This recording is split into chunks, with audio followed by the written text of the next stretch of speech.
Sejam bem-vindos ao webcast dedicado aos avisos do Portugal 2030 para o Sistema de Incentivos à Investigação e Desenvolvimento Empresarial na modalidade quer individual, quer em copromoção. Neste momento está a decorrer a terceira fase de candidaturas, que irá terminar no dia 30 de agosto. Estes avisos visam apoiar investimentos em atividades de investigação industrial e desenvolvimento experimental, estimulando quer a valorização económica, quer a promoção de inovação. Não me alongarei muito mais, uma vez que para nos apresentar estas oportunidades de financiamento temos connosco o Tiago Jardim, Senior Consultant da equipa de incentivos financeiros da EFI Group. Esperamos que esta sessão seja útil para quem nos assiste. Quaisquer dúvidas que existam podem escrever-nos no chat para o efeito. Nos próximos dias a equipa de incentivos vai compilar essas questões e responderá através do e-mail que nos deixaram quando do registro no evento. Obrigada. Bárbara. E, efetivamente vamos falar aqui um pouco sobre aquilo que é o sistema de incentivos à investigação e desenvolvimento empresarial, sabendo que há vários sistemas de incentivos para vários tipos de entidades. Aqui vamos nos focar naquilo que é o âmbito empresarial. Para isso até trouxe uma apresentação de suporte, efetivamente para acompanharem um raciocínio, sendo que nós vamos falar essencialmente de uma informação compilada de 4 avisos diferentes que já estão em vigor.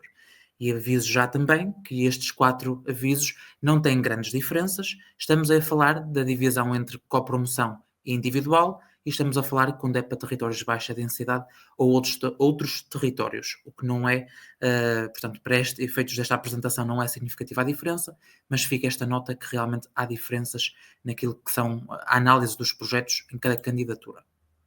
Nesta apresentação, vamos percorrer um bocadinho aquilo que são os objetivos e meandros, digamos assim, destes avisos, portanto, do aviso MPR 2023, estes nomes compridos, entre o 7 e o 10. Vamos ver também aquilo que são os elementos necessários à candidatura, tanto numa fase de arranque como numa fase de elaboração e submissão da mesma. Falar sobre aquilo que é um projeto de investigação e desenvolvimento ajustado a este tipo de candidaturas. E depois falar sobre os próximos passos, explicar um pouco aquilo que é a metodologia EFI Group e ver de que forma que a EFI, junto com a sua empresa cliente, conseguem alcançar uma candidatura com maior taxa possível de sucesso. Relativamente, portanto, aos avisos. Vamos esmiuçar agora aqui um pouco, efetivamente, os avisos. Portanto, nós estamos a falar de operações de investigação e desenvolvimento, na modalidade seja individual, seja em copromoção, sendo que os projetos podem ser em copromoção entre empresas ou entre empresas e entidades não empresariais do sistema de investigação e inovação, ou então uma mistura também entre empresas e INESIs no mesmo projeto.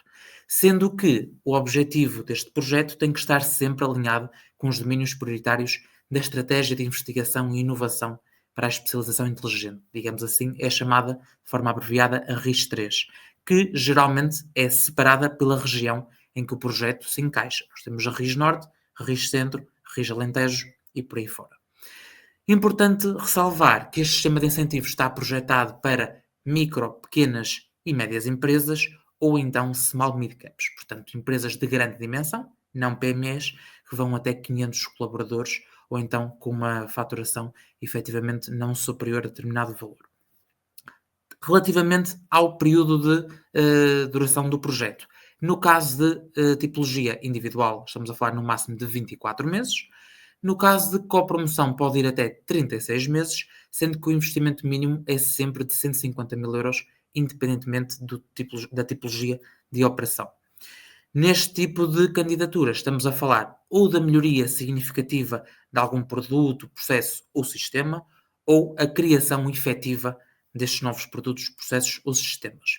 Desde que estejamos sempre naquele âmbito do que é uma atividade de investigação e desenvolvimento. Mais à frente já vamos esmiuçar aqui um pouco a informação sobre os projetos, o que é que um projeto deve ser e deve conter para termos uma candidatura com impacto. De qualquer das formas, levando já aqui a nota que efetivamente a questão da novidade, a questão da criatividade, trabalho sistemático, incerteza ou a reprodutibilidade ou transferibilidade, palavras assim um bocadinho mais complexas, mas para dizerem que é possível portanto, colocar esta tecnologia ou estes produtos no mercado e é possível outros conseguirem replicar tendo estas características técnicas do produto ou do processo. Portanto, isto é um objetivo de um projeto de investigação e desenvolvimento, ter estes 5 pilares a sustentar o seu âmbito.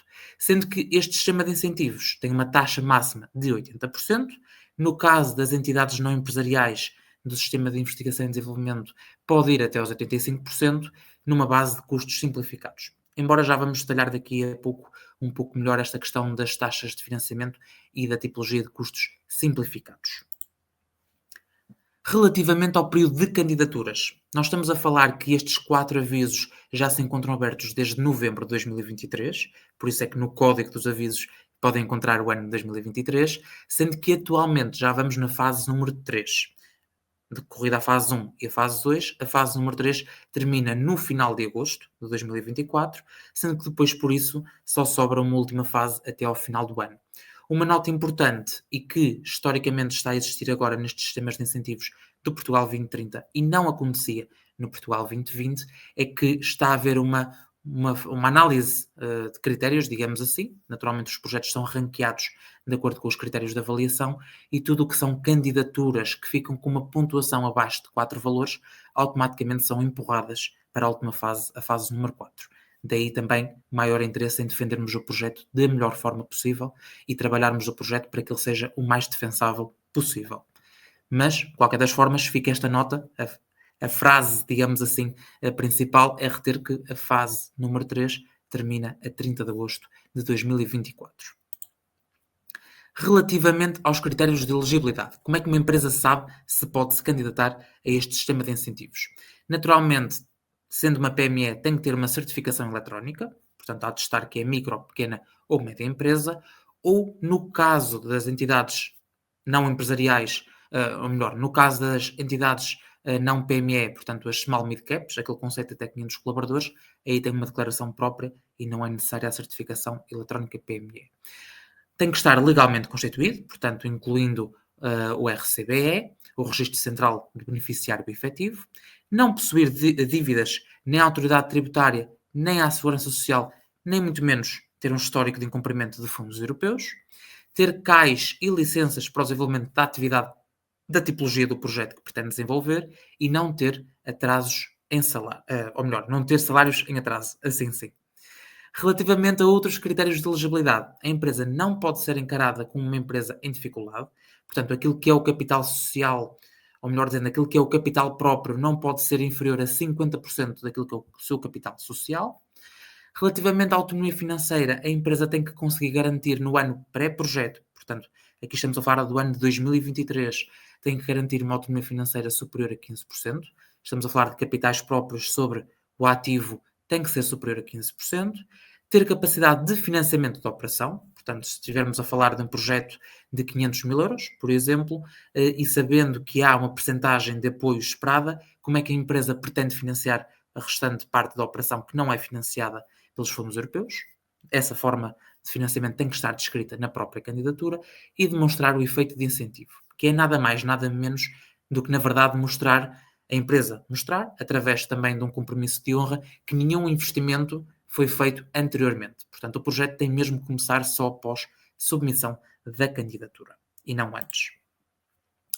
Relativamente às despesas elegíveis, ao contrário daquilo que era o Portugal 2020, portanto, aquilo que foi o quadro comunitário anterior, em que aí era com base em custos reais, portanto, uma empresa tinha recursos humanos, tinha investimentos em ativos fixos tangíveis, intangíveis, portanto, equipamentos, software, tinha a contratação de entidades externas, terceiras, tudo isso, depois a taxa de financiamento era aplicada sobre essas despesas. O que acontece é que agora no novo Portugal 2030 houve uma simplificação daquilo que é o cálculo do custo, daí chamada a opção de custos simplificados. Esta é uma tipologia que deixa duas observações. A primeira é que não é comum nos restantes sistemas de incentivos do Portugal 2030, portanto isto é uma especificação própria dos sistemas de incentivos à investigação e desenvolvimento, e também deixar uma segunda nota, é que na verdade isto foi feito efetivamente para simplificar, embora possa não parecer ao início, porque o objetivo é realmente as entidades avaliadoras terem menos tempo dedicado ao processo de pedidos de pagamento, e a própria empresa também, para poderem ser acompanhados os projetos mais de perto. Isto até é uma aproximação, inclusive, aos projetos a nível europeu. Ao nível europeu, ao nível do Horizonte Europa, já era feito desta forma, com custos simplificados. Sendo que nós tendo duas tipologias de projetos, portanto, projetos individuais, em que a empresa está sozinha, ou projetos em copromoção, em que a empresa tem várias opções possíveis de combinação, mas ou está com outra empresa, ou está com outra entidade, neste caso do sistema científico, ou até pode estar simultaneamente com uma empresa e com uma entidade do sistema científico no consórcio. Mas é importante frisar que temos aqui dois custos diferentes de cálculo. Sendo que introduz aqui o conceito, que também ele novo no ecossistema nacional, dos ETIs, portanto, o equivalente de tempo integral. Isto também, na verdade, traduzindo por miúdos, pensemos que um ETI é uma pessoa afeta a 8 horas por dia, portanto, as 40 horas por semana, um mês inteiro. Ou seja, um ETI equivale a uma pessoa afeta ao projeto a tempo inteiro durante um mês. Aquilo que nós podemos aqui aferir é que se uma pessoa estiver, portanto, as 40 horas numa semana afeta as 4 semanas do mês, ou as semanas que forem, naturalmente, se tiver a 100% afeto, essa pessoa, à cabeça, tem logo um valor associado de custo elegível, se for num projeto individual, de 5.189 euros, ou se for em projetos de copromoção, 4.432 euros. Pela duração, naturalmente, que for do projeto, relembrando, projetos individuais até 24 meses, projetos em copromoção até 36 meses. E isto serve para aplicar para o custo total do projeto, independentemente da tipologia de despesas que o projeto possa ter, seja recursos humanos, equipamentos, software, até viagens para promoção e divulgação dos resultados do projeto. Tudo isso é pertinente. Convém ser criado um centro de custos do projeto para registrar essas despesas.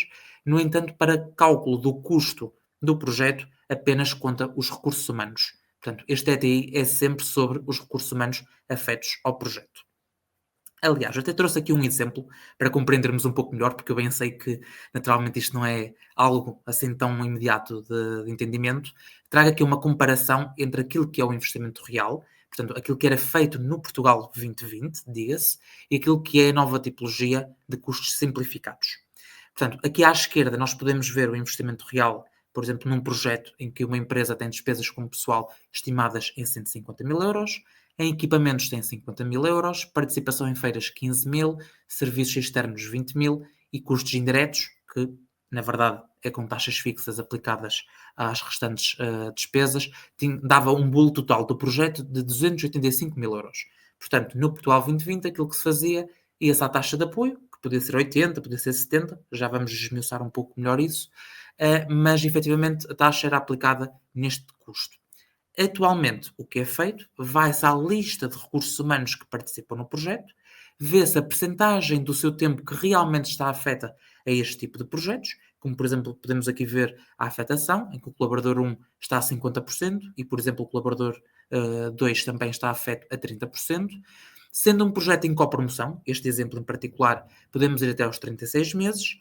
Portanto, os ETIs, o que é que estamos a falar? Estamos a falar, por exemplo, no caso do colaborador 1, de 50% desses 36 meses. Daí, 18 ETIs.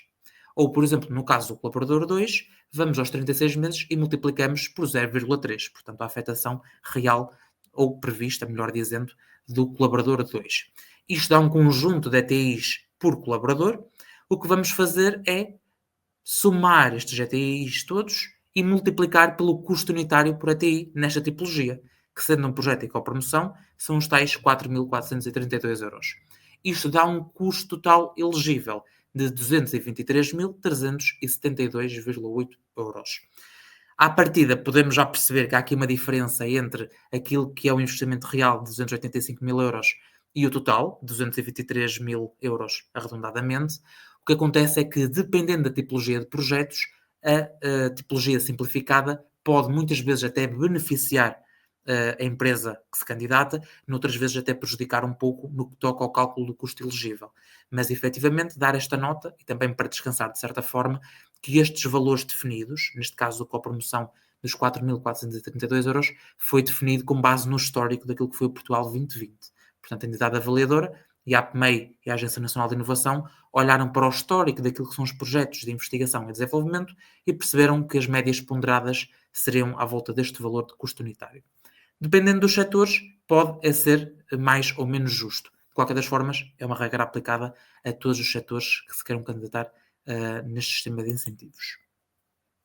Relativamente às taxas e à forma de incentivo.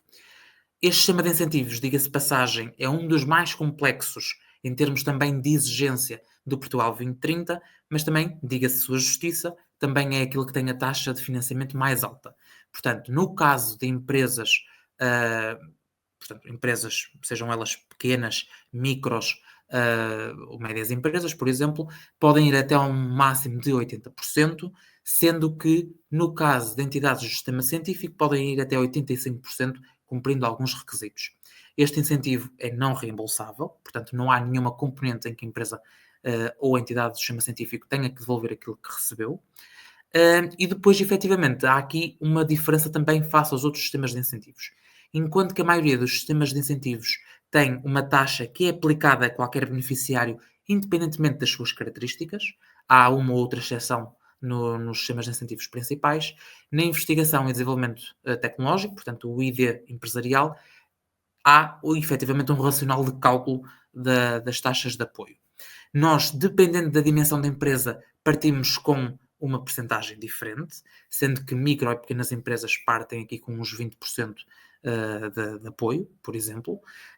Aqui a questão da localização, se é norte ou centro, também confere uma percentagem de 15%. Em vez da localização, a empresa também pode usufruir da divulgação ampla de resultados, se comprometer a divulgar de forma ampla os seus resultados. Por exemplo, se não for da região norte ou centro, até pode usufruir desta mais-valia, sendo que a empresa tem sempre a possibilidade de usufruir ou da localização ou da majoração da divulgação ampla de resultados. Elas não são acumulativas. De qualquer das formas, somando estas majorações à taxa base que nós podemos ter, o que acontece é que podemos alcançar ali um máximo de 80%, sendo que a taxa base à partida, dependendo da tipologia de atividades dentro do projeto, podem ser investigação industrial, podem ser desenvolvimento experimental, por exemplo, elas têm taxas diferentes de apoio. O que acontece na prática é que no início nós conseguimos logo dar uma estimativa ao cliente daquilo que é esperado, no entanto só conseguimos ter uma certeza com portanto, uma opinião fundamentada quando estamos na fase já de elaboração de candidatura, que aí sim já sabemos o tipo de atividades, já conseguimos realmente calcular a taxa efetiva que prevemos de apoio para o projeto. De qualquer das formas, prever aqui uma oscilação entre 25% e 80%. Relativamente a indicadores, nós temos aqui dois tipos de indicadores, digamos assim. Temos indicadores de realização, em que no caso da investigação e desenvolvimento empresarial apenas temos um, que é o grau de concretização das atividades previstas no projeto. Já vamos falar um pouco mais à frente, mas este tipo de projetos efetivamente vai dividido por um conjunto de atividades e tarefas dentro das mesmas atividades, e aquilo que é a forma da entidade avaliadora perceber se o projeto foi realizado ou não, é realmente perceber, face às atividades que estavam previstas, quais é que foram realmente realizadas. Isto para a realização. Para depois avaliar o impacto do projeto, tanto na própria empresa como, na verdade, na cadeia de valor e no mercado, porque o objetivo destes projetos é sempre trazer valor acrescentado à economia, temos dois tipos de resultados. Temos as inovações introduzidas, portanto, face às inovações que estavam previstas na candidatura, quais é que efetivamente foram alcançadas, tanto na dimensão do produto, como do processo, como dos sistemas, tanto na ótica de criação de raiz, como na ótica de melhorias, tanto aquilo que é inovação, portanto, de acréscimo, tanto aquela que é disruptiva. Nós não precisamos necessariamente num projeto estar a descobrir a roda. O objetivo não é esse. O objetivo é nós conseguirmos introduzir novidade no mercado e, naturalmente, conseguir também exportar esse valor. O foco destes sistemas de incentivos, ter isso sempre em mente, é sempre trazer a inovação, mas também parte do princípio que a internacionalização faz parte também nos objetivos da empresa. E depois, naturalmente, sendo um sistema de incentivos muito fundamentado naquilo que é os recursos humanos, portanto, são o core de recursos deste tipo de projetos, também é avaliado a quantidade ou a criação, melhor dizendo, criação líquida de postos de trabalho. Sendo que estes postos de trabalho têm que estar especificamente afetos a atividades de investigação e desenvolvimento e são medidos também na proporção de ETIs. Se contratarem uma nova pessoa no final do projeto que esteja a meio tempo, ela conta como 0,5. A lógica é sempre essa. Avançando aqui um pouco mais na nossa apresentação, vamos falar agora não dos avisos em específico, mas daquilo que sejam os elementos necessários para elaborarmos esta candidatura a este sistema de incentivos. Começando pelo arranque dos trabalhos. Aquilo que é logo, desde o início, necessário e que, diga-se de passagem, também muito necessário para outro tipo de sistemas de incentivos. Estamos a falar do acesso ao balcão dos fundos, as demonstrações financeiras de 2023, portanto, estamos a falar de balanço, demonstração de resultados, os anexos. Depois também temos o relatório de contas, 2023 neste caso, estamos a falar da documentação referente ao ano pré-projeto, 2023. No caso específico da investigação e desenvolvimento tecnológico, precisamos dos currículos dos recursos humanos que serão para afetar ao projeto, quando já estão contratados, isto porque no sistema de incentivos permite a afetação de diferentes perfis, diferentes funções, digamos assim, que podem ou não já estar afeto a algum recurso humano.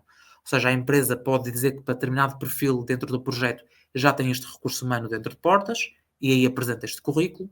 Para outro perfil, pode, por exemplo, dizer que pretende proceder à contratação e aí espera que tenha estas características. Mas, naturalmente, aí não há um currículo. Também é necessário o certificado de PME, comprovativo do RCBE e as certidões de não dívida, tanto à AT como à Segurança Social. Isto para arranque dos trabalhos. Relativamente ao desenvolvimento da candidatura, como eu tive a oportunidade de dizer há pouco, realmente é um dos sistemas de incentivos mais complexos, mas também, exatamente por isso é que também aqui estamos, para ajudar efetivamente nesse apoio, sendo consultores especialistas em inovação, mas para dar a nota que este sistema de incentivos, ao contrário de outros sistemas de incentivos, está muito revestido naquilo que é o chamado anexo técnico. Chamemos o coração da candidatura. É onde vai fundamentado todo o descritivo, todo o impacto, toda a mais-valia técnica desenvolvida neste projeto. É um documento que não ultrapassa as 40 páginas, tem uma série de informações às quais temos que dar resposta, mas é um documento que, de uma forma muito próxima, a EFI desenvolve com os seus, portanto, com as suas empresas clientes. Temos todos os textos de formulário, naturalmente este anexo técnico é como tal e qual diz o nome, é um anexo, não é a candidatura em si a estrutura, aí estamos a falar do formulário. Naturalmente tem que haver previsões económico-financeiras, às quais nós chamamos as projeções financeiras, que também são desenvolvidas em conjunto com o cliente. Sendo um projeto em copromoção, naturalmente temos que ter uma minuta de contrato de consórcio, a declaração de efeito de incentivo, a mostrar que qualquer beneficiário que participe no projeto não começou a executar o projeto previamente à submissão de candidatura. Estando a falar de um projeto com recursos humanos e com diferentes atividades, diferentes recursos, naturalmente tem que haver um planeamento daquilo que é o projeto para os 26, para os 24 meses ou para os 36 meses, e esse planeamento é revestido num diagrama de Gantt. E depois temos efetivamente que mostrar declaração da situação líquida positiva, no caso das entidades do sistema científico, e a declaração da inscrição orçamental do projeto, também no caso das entidades do sistema científico, porque naturalmente a contabilidade deste tipo de entidades funciona de forma diferente face às empresas. Nós naturalmente trabalhamos tanto com as empresas como com as entidades do sistema científico. Este sistema de incentivos é construído para as empresas, mas naturalmente sendo em copromoção, permite e bem a colaboração e cooperação com as entidades do sistema científico. Focando agora um pouco sobre aquilo que é o projeto. Portanto, até agora já vimos uma série de passos, mas podem-se perguntar, ok, eu até tenho algumas ideias, será que estas ideias fazem sentido face àquilo que é este sistema de incentivos? Cumpre com critérios de elegibilidade, pareceu-me bem as taxas de financiamento, efetivamente tenho aqui algumas ideias, mas não sei se isto é ou não aplicável. O que eu diria, vamos fazer o seguinte, vamos primeiro focar naquilo que é a estrutura do projeto de investigação e desenvolvimento e depois focamos naquilo que é valorizado. Portanto, focando na parte direita do slide, este tipo de sistemas de incentivos possui uma estrutura clássica, digamos assim. Temos uma identificação de uns objetivos, portanto, qual é a necessidade que procuramos responder. Qualquer projeto de investigação e desenvolvimento vem dar resposta a algum desafio, a alguma problemática, que pode ser dentro de portas, interna, pode ser identificada por um cliente, pode ser identificada pela administração, pode ser identificada de qualquer das formas. Tem que haver esta identificação de necessidades ou problemáticas. Tem que haver uma análise daquilo que existe no mercado, portanto, uma avaliação daquilo que é o estado de arte, uma identificação de quais são as características inovadoras com este projeto, seja no produto, processo ou sistema. Depois falarmos de que forma é que o projeto vai ser implementado na empresa, e aqui vem aquela questão da afetação dos diferentes recursos, distribuir pelos diferentes meses de execução do projeto. Com esta afetação, vem a definição de entregáveis e de marcos. Aqui está o inglês, porque nós usamos efetivamente alguns destes termos, muitas vezes porque também vêm de orientações ao nível da União Europeia. Estamos a falar que os entregáveis são os deliverables e os milestones são os marcos. São pontos importantes e entregáveis que nós temos neste tipo de projetos e que muitas vezes são estas etapas que permitem nós obtermos o financiamento. Ou seja, à medida que o projeto vai sendo executado e nós vamos tendo provas de que ele vai sendo executado, nós apresentamos um pedido de pagamento à entidade avaliadora e aí há o reembolso na percentagem da taxa de financiamento, mas há o efetivo reembolso à empresa dessa despesa. Depois, estando nós a falar de um projeto com riscos associados, aliás, diga-se, estas percentagens elevadas de taxas de financiamento, até 80%, é porque também se admite que a empresa está a dedicar tempo e recursos a um conjunto de projetos que, em última instância, podem não dar em algo valorizado ou em algo valorizável, digamos assim, para o mercado. O que se entende é que um projeto de investigação e desenvolvimento, tendo incerteza associada, no final a empresa pode entender que isto não é adequado para colocar no mercado e, naturalmente, isto é um risco associado, mas também por isso é que tem uma taxa de financiamento superior. Sendo que os riscos não são só financeiros, também há um conjunto de riscos, seja eles ao nível operacional, ao nível de financiamento, ao nível até mesmo da aceitação de mercado. Todos estes riscos convém ir descritos na candidatura e definida uma estratégia de mitigação. Tudo isso nós ajudamos também junto com a empresa. E depois temos a estratégia de exploração e de comunicação para os mercados-alvo. Portanto, o objetivo não é que o produto seja desenvolvido e que fique dentro de portas. Não. O objetivo é que o produto, ou o processo, ou o serviço realmente seja colocado no mercado e, idealmente, exportado. Isto na estrutura do projeto. O que é que nós, deste lado, entendemos à partida que é logo valorizado e que trabalhamos mesmo muito proximamente com os nossos clientes?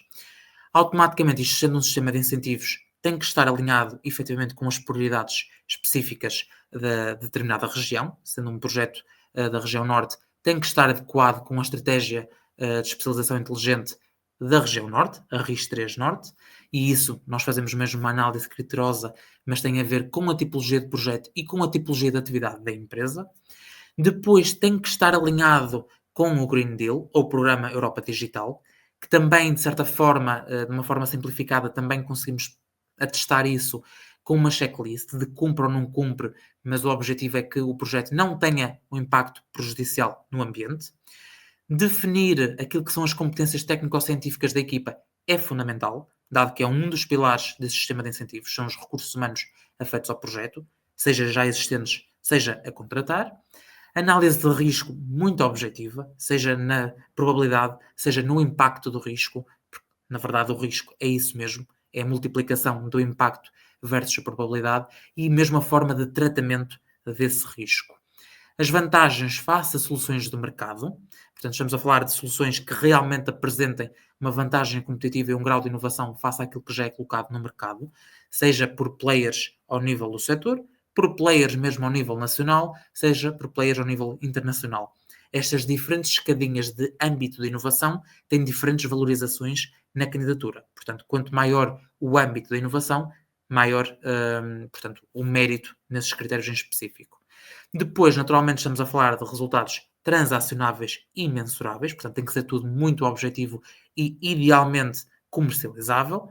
Uma metodologia adequada, com uma identificação para os mercados-alvo muito definida. Portanto, esta necessidade que nós procuramos resolver, porque é que é relevante resolver? Porque determinadas empresas ou determinados mercados gostariam de ter resposta a essa problemática. Portanto, este estudo, naturalmente, tem que ser dado a resposta, contribuir para a balança comercial portuguesa, contribuir para as exportações, contribuir para aquilo que é a contratação de recursos humanos altamente qualificados.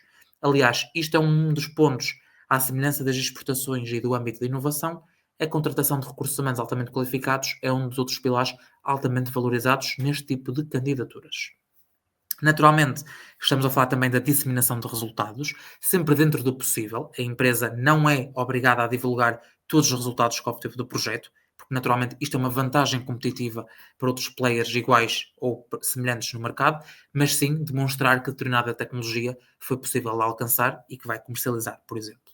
e uma estratégia para a gestão de propriedade intelectual quando aplicável. Portanto, dependendo daquilo que se está a produzir de novo, a empresa pode e deve proteger esse conhecimento se assim for aplicável.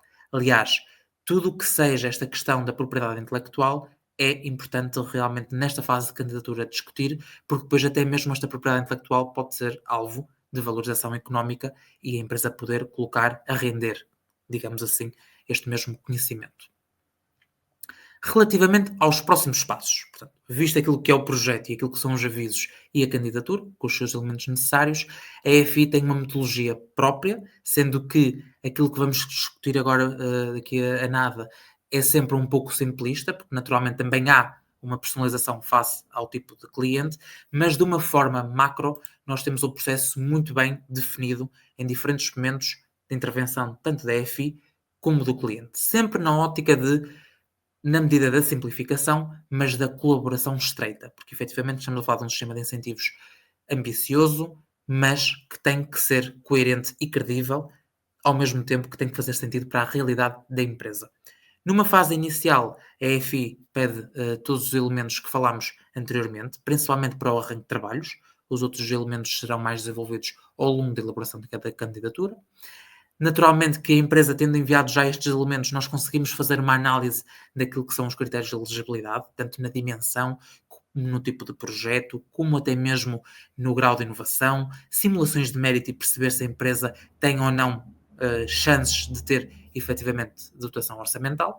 Aliás, até faço aqui um pequeno parênteses, porque as candidaturas podem ser naturalmente chumbadas, podem ser aprovadas, mas dentro do aprovado nós temos o aprovado com efetivo incentivo a receber, portanto, com dotação orçamental disponível, ou podem efetivamente ser aprovadas, mas não ter dotação orçamental disponível. Ficaram abaixo da linha d'água, digamos assim, de financiamento.